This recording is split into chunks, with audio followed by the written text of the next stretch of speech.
A hely, ahol Európa és Afrika legközelebb van egymáshoz. Itt egyetlen helyen Európában vadon élő majmok ugrálnak a sziklák között, miközben alattuk 3 ország és 2 tenger panorámája tárul el. Ez a különleges terület mindössze 6,8 négyzetkilométeren helyezkedik el, mégis a történelem egyik legfontosabb stratégiai pontja. Tetejére felvonóval juthatunk fel.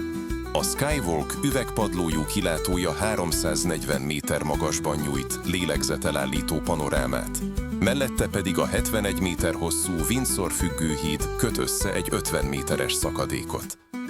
A Szent Mihály barlang cseppkő csodái között koncerteket is tartanak, míg a Great Siege Tunnels 51 kilométeres alagúthálózata a brit mérnöki zsenialitás bizonyítéka.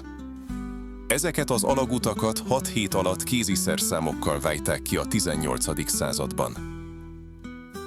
A barbár makákók Európa egyetlen vadon élő majom populációját alkotják, és a legenda szerint amíg ők itt élnek, addig Gibraltár brit kézen marad. Ha tetszett, nézd meg a többi videómat is.